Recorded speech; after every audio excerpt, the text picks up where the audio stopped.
Hello everybody! Olá pessoal, estamos juntos em mais um CADEF, CADEF Conhecimento Além da Dimensão Física, CADEF de número 247, very good, muito bom. Viagem astral, hoje nós iremos falar sobre esse assunto totalmente sob o enfoque espírita. Este CADEF é destinado aos espíritas ou aqueles que estão iniciando no espiritismo, muito bom.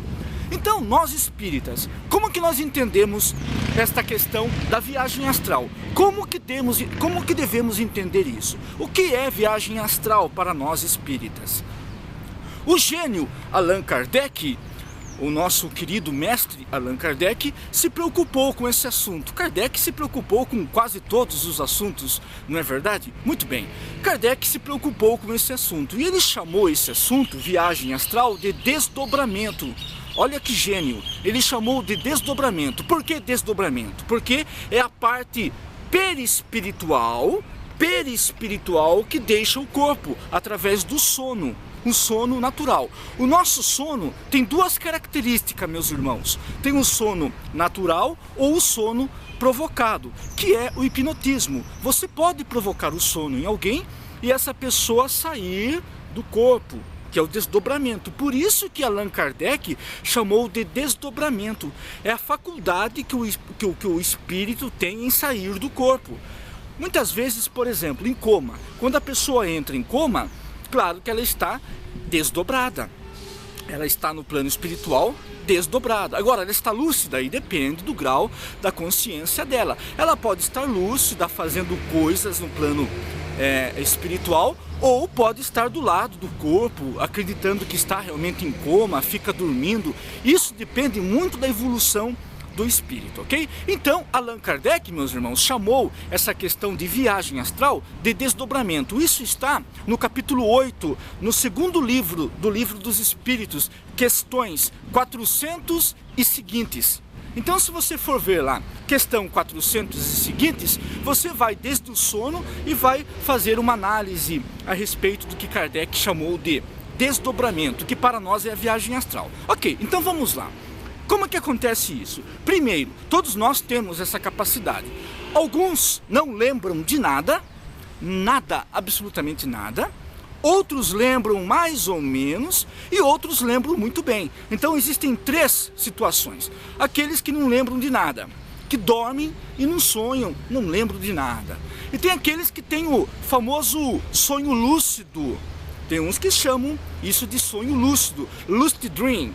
Tem o sonho lúcido. O que acontece? Ele tem lá um sonho, ele consegue atuar no sonho, ele consegue fazer modificações no sonho, fazer ajustes no sonho.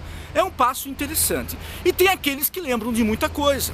Tem aqueles que saem do corpo através do desdobramento e lembram de muita coisa. Muito bem, mas por que isso acontece? Porque uns não lembram de nada, outros mais ou menos e outros ainda lembram muito. Isso se dá graças ao desenvolvimento da sua lucidez. É a sua lucidez. Como que você está em termos de lucidez? Isso que faz toda a diferença. Então você tem que fazer o quê? Exercitar a sua lucidez. Exercitar a sua lucidez. Percebe? É assim que nós fazemos.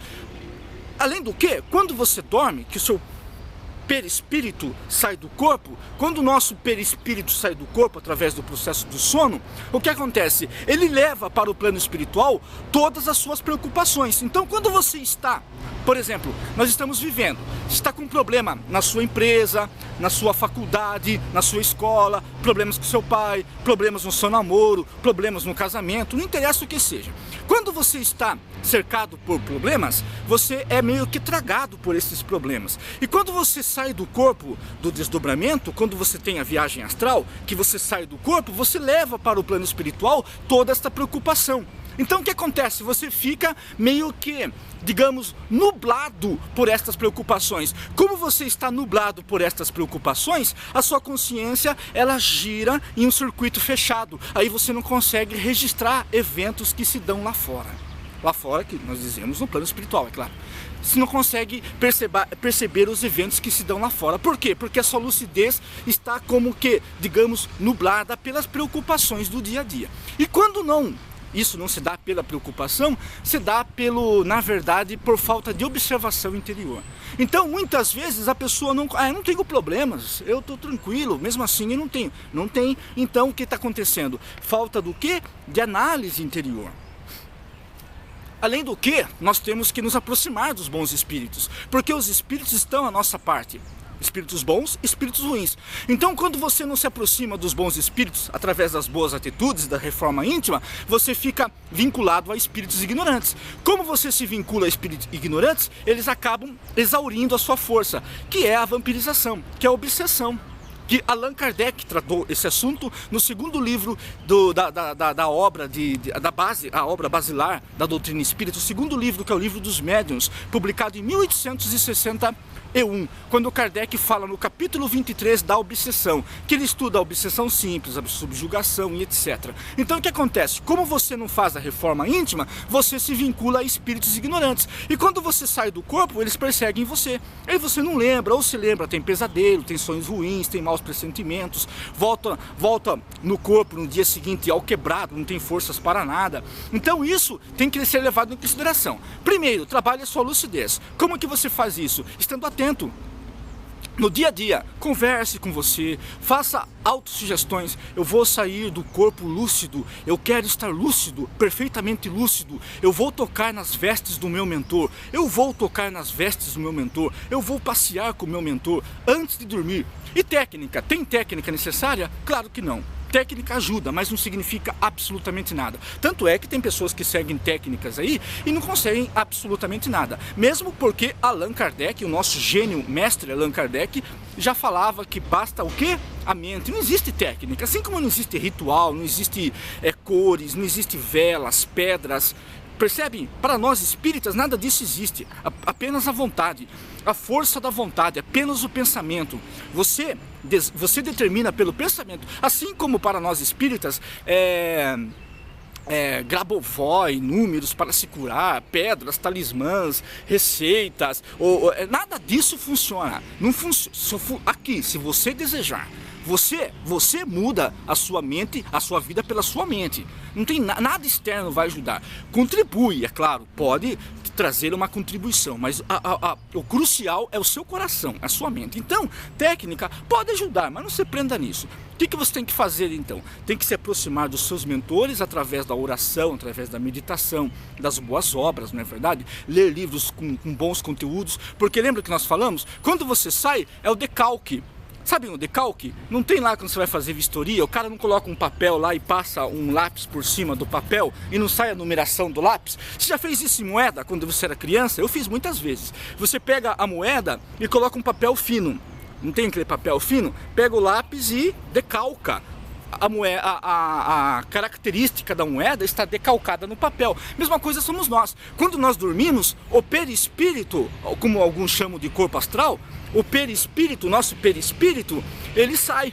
E sai com toda a característica nossa. Então, os seus pensamentos, o que levou as suas preocupações, estão tudo ali. As suas ansiedades, os seus medos, a sua inteligência. Então você leva tudo para o plano espiritual. E se você não está numa vida organizada, se não está numa vida equilibrada, você acaba se desestruturando. Ok, meu irmão? É isso. Eu vou apresentar um livro para vocês, meus irmãos, que vai ajudar muito. Esse daqui. Esse livro é muito bom. Zalmino Zimmermann, um grande pesquisador. Quer conhecer o perispírito? Quer conhecer o espiritismo? O espiritismo não, o perispírito. O espiritismo também, mas aqui trata-se do perispírito. Quer conhecer o perispírito de verdade? Então leiam esse livro, Zalmino Zimmermann. Ok? Esse livro é muito bom. Ele é meio grossão, tal, bonitão. O meu tá meio velho, faz tempo que eu tenho, né? Nós somos estudiosos, então nós estamos estudando a todo momento. Então ele tá velho, toda hora fica consultando, fica estudando. Então ali você vai saber o que é o perispírito, como que ele funciona. Tem peso específico, você pode voar, pode atravessar parede? Pode, mas e a parede do plano espiritual? Pode atravessar também? Você pode atravessar a parede da sua casa quando você está em desdobramento. E no plano espiritual, dá para atravessar a parede da colônia, do nosso lar? Dá? Não dá? Que história é essa? E fome? Você tem fome? Quando sai do corpo, o espírito sente fome? Ou quando desencarna, dá fome no espírito? Todas essas coisas estão aí e muito mais. Podemos fazer CADEFs assim também. O que o espírito sente, se sente fome, se não sente. É isso. Esse CADEF. Esse CADEF, ele é para nós espíritas que queremos sair do corpo, ok? Meus irmãos, lembrem-se, existe o Evangelho no Lar. O Evangelho no Lar muda a sua vida. O Evangelho no Lar muda a vida da sua família. Quer se aproximar dos mentores, dos bons espíritos? Evangelho no Lar. Junte-se a nós. Nós fazemos o Evangelho no Lar toda sexta-feira, das 19 horas às 19h15. Mas como que funciona essa história do Evangelho no Lar? Quem está chegando, né? Quem está conhecendo a doutrina espírita. Muito bem, o Evangelho é uma corrente de oração. Quando você ora, você se liga aos mentores, aos espíritos que estão em toda parte do universo, tanto no nosso planeta como em outro planeta. Você pode entrar em contato com espíritos deste planeta ou de outros planetas. Allan Kardec cansou de fazer isso. O gênio Allan Kardec cansou de fazer isso. Então o que você faz? Na oração você se liga com os espíritos de toda parte do universo. Então junte-se a nós no Evangelho no Lar. Começa às 19 horas, 19h15. Chama lá a esposa, o filho, o gato, o cachorro, o passarinho, o que você quiser. Junte-se a nós. Nós estaremos juntos, unidos, ok? Unidos. Então como é que funciona para quem está chegando? Você vai pegar 19 horas em ponto, toda sexta-feira. Você vai pegar, fazer oração de abertura, que é a prece de abertura, né? Agradecer a Deus, estamos aqui reunidos, a família, etc e tal. Vai pegar um livro, pode ser um livro qualquer um livro, né? Livro com mensagens boas, né? Pode ser o Evangelho segundo o Espiritismo. Vai abrir ao acaso entre aspas, né? Porque não tem o acaso. Vai abrir o acaso entre aspas, vai abrir ao acaso, que os mentores que vão conduzir a abertura, e vai aparecer a lição. Aí você lê a lição, faz comentário. Ah, mas estou sozinho, eu moro sozinho, Ednelson. Muito bem, você lê em voz alta. Você está sozinho no físico, mas em torno de você, os amigos estão ali. Aí você vai ler em voz alta, entendeu? Vai fazer o comentário, as pessoas vão comentar, vai deixar o copo com água, e depois que você comentar, aí faz a prece do encerramento. É assim que faz. E se você quer ter o desdobramento, quer ter o seu desdobramento, quer se interagir com os espíritos, quer desdobrar, peça no Evangelho no Lar que funciona. Peça, pode pedir por qualquer coisa. Peça mas seja específico. Allan Kardec é muito claro nisso, muito criterioso. Na evocação, capítulo 25 do Evangelho segundo o Espiritismo, é o segundo livro da obra de Allan Kardec. Não cansamos de repetir, que é para fixar, né, pessoal? Segundo livro, publicado em 1861, no capítulo 25, Allan Kardec trata da evocação, capítulo 25, Kardec fala. Então, você tem que ser específico. O que você quer? Kardec fala nesse termo aí, tem que ser específico. O que você quer? Mentores, eu quero sair do corpo, dá uma força aí, eu quero ter o desdobramento, eu quero registrar. É claro que não vai ser de um dia para outro, você tem que construir isso, mas você vai construir. Evangelho no Lar, entendeu como que faz, meus irmãos? São 15 minutos, toda sexta-feira. Junte-se a nós vamos ter grandes desdobramentos e vamos nos encontrar no astral, ok? A doutrina espírita é lúcida. Abre o coração, é uma proposta otimista, uma proposta de saúde, de segurança, é uma doutrina que fala sobre o universo, não o planeta Terra, sobre o universo, abrange todas as preocupações humanas, todos as cogitações, as filosofias humanas, a doutrina espírita, ela abrange. Por quê? Porque não provém do homem, provém do cosmos. A doutrina espírita é de Deus, é o Cristo. Jesus não disse o Consolador prometido? É a santa doutrina espírita. É a terceira revelação. Ok, meus queridos? Beijo no coração. Fique com Deus. Que Jesus Cristo, o governador espiritual do planeta Terra, nos abençoe. Beijo de luz, queridos irmãos. Que a luz do conhecimento seja conosco. Sucesso! Que Deus seja louvado! Very good!